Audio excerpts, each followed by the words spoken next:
عبد الله تقبل الله زكاة ماله. نشكر الأخ عبد الله أمام جمعية وخارج.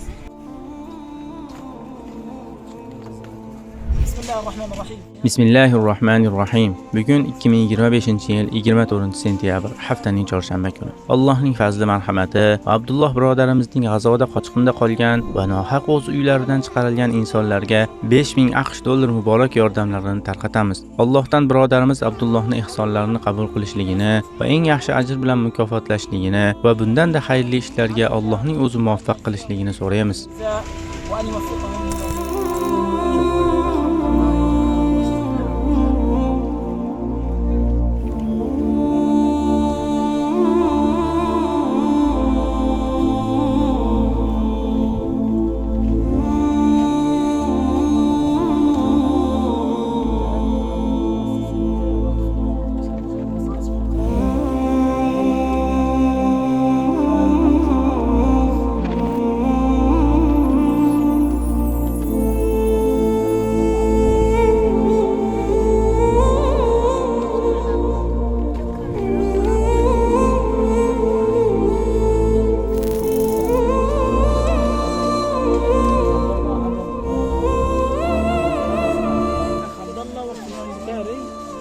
هذا أقل واجب.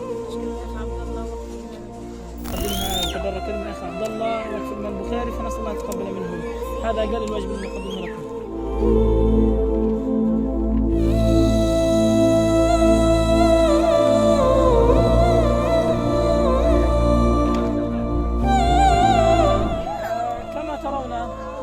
Ko'rib turganlaringizdek, bu bola o'z otasidan ayrilgan. Uning hozir quloqlari yaxshi eshitmay qolgan.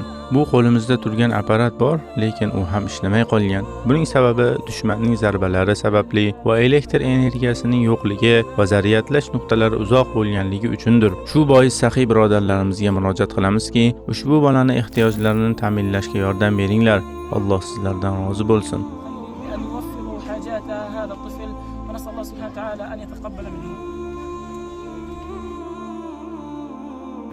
Mana bu oilaga qarang. 4 kundan beri mana shu holatda uysiz, ko'chada yashab kelmoqdalar. Hozir bu oila sizlarning yordamlaringizga juda muhtojdir. G'azo ahlining holati mana shunday. Ular o'z uylaridan majburiy va Allohning dushmanlari sababli chiqarilmoqdalar. Biz karim, saxiy insonlardan boshpanasiz qolgan va yordamga muhtoj oilalarga yordam qilishlarini so'raymiz. Qo'llaridan kelgancha bu birodarlarimizga chodirlar va zarur narsalarga yordam qilishlaringizni iltimos qilamiz. Allohdan o'zi bu ishga muvaffaq qilishligini so'raymiz.